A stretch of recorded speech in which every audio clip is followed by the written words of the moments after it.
ईमानदारी जाए। अरे भैया बांसुरी गाई अपनी जिंदगी है, जब तक भगवान फूंक रहे हैं सो घर के छोड़े हैं, और जो अंदना भगवान ने फूंक वो बंद कर दो सो दिन ने डूब है रे, और घर के फूंक के सफर के नदिया पे रोटी खा के सो जाए।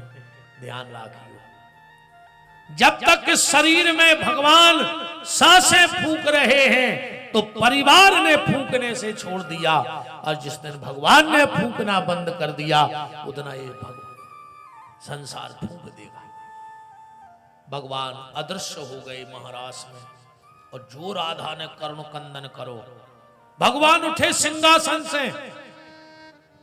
बलराम जी बोले कहां जा रहे? बोले दाऊ कहीं ना कहीं राधा की कथा हो रही। भगवान दौड़े, पीछे से बलराम जी दौड़े, महल में गए। सुभद्रा ने दो ही हाथ खड़े कर दिए, नहीं भैया तुम भीतर नहीं जा सकते। क्यों?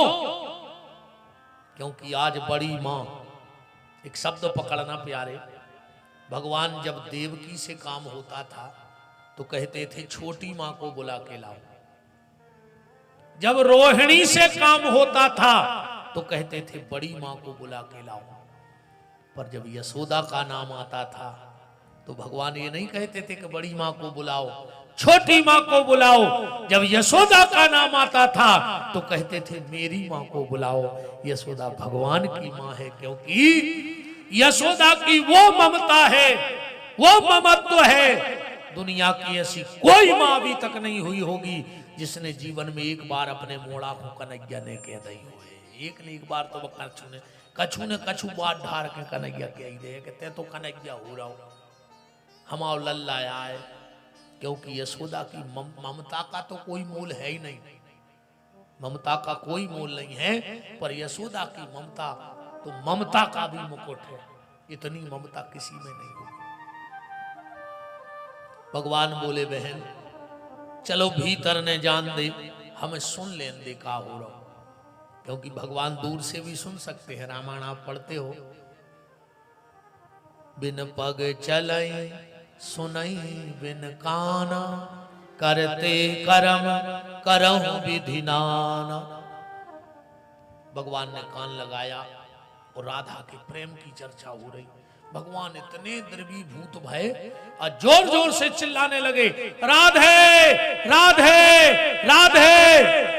भगवान इतने रोए कि भगवान के हाथ गल के जमीन पे गिर गए थे संतोष। बलराम जी ने देखो कि कन्हैया के दो ही हाथ गल गए, सो भगवान चिल्ला रहे थे राधा। बलराम जी चिल्लाने लगे कन्हैया कन्हैया। बलराम के हाथ गल के गिर गए। जब दोनों भाइयों के हाथ गले, सुभद्रा ने देखा तो ये भी रोने लगी, चिल्लाने लगी।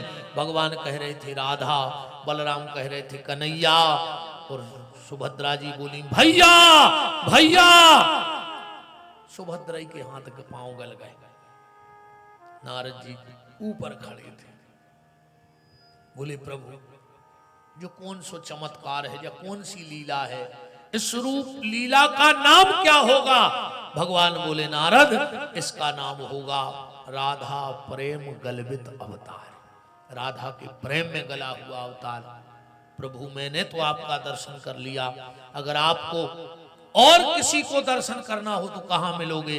भगवान बोले पुरी में एक राजा इंद्रदुम्न है, वो पति पत्नी बहुत समय से मुझे पुत्र रूप में चाहते हैं, उनके हम प्रकट होंगे। भगवान ने उसी रात में स्वप्न दिया राजा इंद्रदुम्न को कि एक लकड़ी बहती हुई आ रही, तुम उसे उठा लाओ। राजा ने सिपाही पहुंचाए, एक नीम का बड़ा वृक्ष बहता हुआ चला आ रहा था। हजारों लोगों ने उठाया पर उठा नहीं, पर जब राजा इंद्रदुम्न गए तो जैसे रुई का बोरा उठा लिया हो ऐसा बहुत बड़ा नीम का पेड़ उठा लाए। क्योंकि ये श्रद्धा की बात है। मैं अपने एक छोटी सी घटना बताऊं। मैं लगभग 12-14 साल का था, मुझे लगभग याद है। हमारे गांव में लोग हड़घड़िया आए। लोग हड़घड़िया तो जानते हैं, वो कुलाड़ी उलाड़ी बजाते हैं।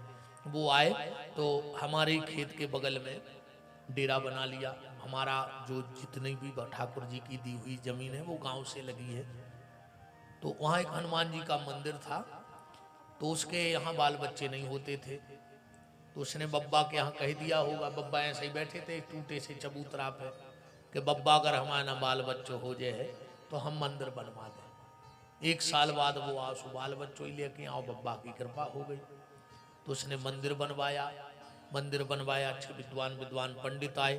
हनुमान जी इतने बड़े हनुमान जी हैं, पत्थर में आकार है उनका। पूरा गांव हम लोग छप्पल लाए, चेने लाए, बब्बा टस के मस है भाई।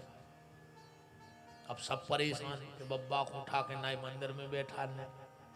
तो जो आचार्य जी थे यज्ञाचार्य, उन्होंने कहा यार एक बार वही लोग हड़गड़िया से पूछे तो करवाओ, वही पे कृपा करी। अरे भैया हम तो नहीं, हम तो हल्के से आते, हमने मोड़ी मोड़ा तमाशो देख के मैं सबसे आगे रहे हम और अपन भी रहे, बाल बच्चे सबसे आगे रहे, तो उनसे वो कछु ने मनो मजा देखने अपन को। तो अब फिर अपन तो शुरू ही से विचित्र टाइप के रहे हैं। वो लोग हड़गड़िया गाओ जहाँ 25-30 आदमी बब्बा को इंच भर नहीं सरका पाए, उन्हें ऐसे हाथ डाल कर पहला सो उठाओ और सिंहासन पे धरे आओ, क्योंकि ये सब भाव का खेल है। ये बिल्कुल सत्य घटना है हमारे गांव की। तो राजा इंद्रदुम्न ने लाए, बड़े बड़े कारीगर बुलवाए, पर जो कारीगर आवे हथौड़ा छेनी लगावे, हथौड़ा छेनी टूट जावे।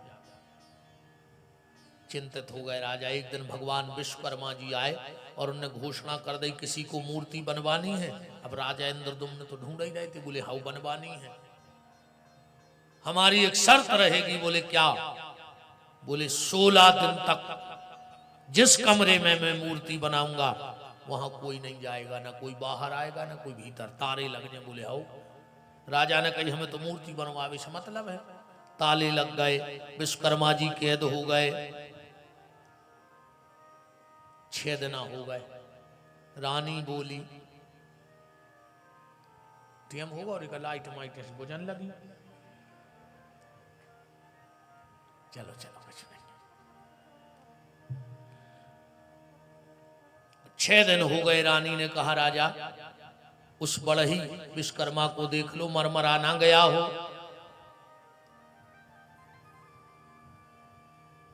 राजा ने कही जब उन्हें कह दी कि हम इतने दिन तक बाहर न निकल, तुम्हें का लेने। 6 दिन और समझाए रे, 12 दिन हो गए। एक दिन राजा गए सभा और रानी ने जाके बहुत समझाओ तो राजा ने, पर रानी ने नहीं मानी। कहा इनको एक नाव खतरनाक है बच्चा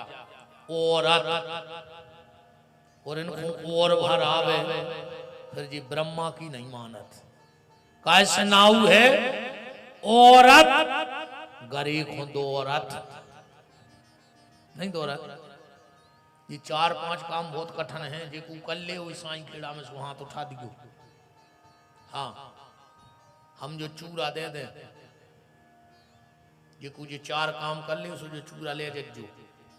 इनने दो तो रघुवंशी जी ने कथा में सुतई को तई चलो अपने बाप को कह लग रहा पानी को धन पानी में तई यही क्षेत्र में मिलो तो यही क्षेत्र में चलो, जे जो ले लीजिए, जे को हाथ भर उठा दियो, जे को 4 काम कर दे। सबसे पहलो काम हाथी को 1 घंटा को ओली में बैठाने है। कौन को चाहने चूरा, हम पगलाया है कि ऐसी बात कर दे कि कोई भी हाथ उठा दे। हाथी को 1 घंटा ओली में बैठाने, मच्छर को 1 जोड़ी कपड़ा बनवाऊने, चिटिया के ओंठों पे लिपस्टिक लगाऊने और घर की घरवारी को समझाऊने। 1 हाथ नहीं उठो रही, को नहीं समझा सके दद्दा। जब हम सांगरो नहीं समझा पाओ रे, हमने पूरा भारत समझा दो, विदेश तक समझाया है। हम मनो घरे जाके हम ही समझ जात कि को किल किल में पढ़ रहा हो। हम तो घरे जा स्वपन तो एक चौपाई रटे हैं, तुम्हारे भी याद कर ले कि आपन तेज समारो आप है, हमारे बस की नहीं है दुर्गा, तुम अपनो तेज तुम ही समारियो। हम बहुत सुखी हैं मामले में। कैसे महाराजन ने कछु कही और हम चुप हो जाते, सो यही पे वो लड़ाई होती कि हम कछु के तुम बोलता ही नहीं है। अब हम कहते हैं कि हम जानते हैं कि मछों में पत्थरा मारे से खुद चिथा थे, सुने हमें पत्थरा मारने आए। क्या खुश हो रही, इनकी तारीफ हो रही नहीं, हम कल बते हैं तो फिर रुक जा। रानी ने जाके किवाड़ खोल दिए। अंतिम बात सुनो कथा की। रानी ने जाके किवाड़ खोले। किसी ने राजा से कहा राजा, रानी ने किवाड़ खोल दे। राजा तो पागलों की तरह भीतर गया। वहां 3 मूर्ति बनी थी, हाथ नहीं बन पाए थे उन मूर्तियों की। राजा तो जोर जोर से जमीन में सिर पटकने लगा। अरे रानी, तूने मूर्ति खंडित करवा दी, तूने गेट खोल दिया। आकाशवाणी हुई, राजा तेरी रानी ने कोई गलत काम नहीं किया, तेरी रानी ने मेरी लीला पूरी करवा दी, मैं इससे बड़ा प्रसन्न हूं। और आकाशवाणी ने कहा मां वरदान मांगो। राजा ने सारा किया, बेटा मांग ले, अपने यहां संतान नहीं है, कुल डूब बेवारो है। फिर आकाशवाणी हुई, मां वरदान मांगो। राजा ने कहा मांग ले, पूरी प्रजा रानी से कह रही कि पुत्र मांग ले। रानी ने कहा भगवान मैं जो मांगूंगी मुझे मिलेगा। बोले हाँ मांग लो, जो मांगोगी वो मिलेगा। रानी ने कहा भगवान अगर मैंने अपराध नहीं किया है और आप मुझसे प्रसन्न हो तो मुझे एक वरदान दे दो। बोले क्या? बोले मैं जीवन भर के लिए बाज हो जाऊं, मेरे यहां कभी औलाद ना हो गए। राजा ने कहीं पागल हो गई, 50 साल अपन ने तपस्या करी पुत्र के लाने, और जब भी आए सो तुमने कह दी हम बाज हो जाएं। रानी ने कहा राजा तुमने सुना नहीं उनने क्या कहा? उनने मुझसे कहा मां वरदान मांग लो, और मैंने विचार किया जिसको भगवान ने मां कह दिया हो, अब मैं नहीं चाहती कि दुनिया में कोई और मुझे मां कहने वाला पैदा हो जाए, अब वो भगवान ही मेरा बेटा रहेगा। राजा इंद्रदुम्न और उनकी पत्नी ने भगवान जगन्नाथ को प्रकट किया और जीवन भर बांझ रहने का वरदान मांगा। आज भी जो जगन्नाथपुरी गए होंगे, जगन्नाथपुरी के मंदिर के दक्षिण द्वार पर 2 चेटका बने हैं। आज भी भगवान अपने माँ बाप को पिंडदान करते हैं जगन्नाथ जी। आज भी भगवान श्राद्ध खुआउत ब्राह्मणों को, हाँ आज भी। पर एक बात हमारी सुन ले, तुम्हारे श्राद्ध करो, चर्चा हम कल बता दें। एक मनवा सुन ले, अगर तुम्हें ये पता हो कि ये ब्राह्मण शराब पीता है तो श्राद्ध में ऐसे ब्राह्मण का न्योता मत करना कभी भूल कर, वरना तुम्हारे पितर नरक को चले गए। हाँ कबहू शराबी ब्राह्मण को श्राद्ध ने खुआइयो, ओसे अच्छा तो तुम्हारा भनेज हो तो ओ को बुला के कोनो समाज के हो तो मुझे कोई दिक्कत नहीं है, भनेज को बुला कर टीका लगा के भोजन करा दियो। पर दारू खोर ब्राह्मण को कबू श्राद्ध ने खुआइयो, कितना खास हो तुम दूसरे दिन बुला लियो जेबे, पर जो दिन तिथि पर वो दिन शराब पीवे वाले ब्राह्मण को ने खुआइयो न। तुम्हारे बहु दद्दा ने जो अच्छे कर्म भी करे होंगे वे भी नाश हो वो दिन। हाँ मदरा पीने वाला ब्राह्मण श्राद्ध तेरवी का अधिकारी नहीं है, ध्यान रखियो। हम कल बते हैं और सब ये सब पारिवारिक बातें कल बहुत बता दे हैं, पर आज के लाने तय आज भी श्राद्ध करते हैं। ऐसे भगवान जगन्नाथ प्रकट हुए।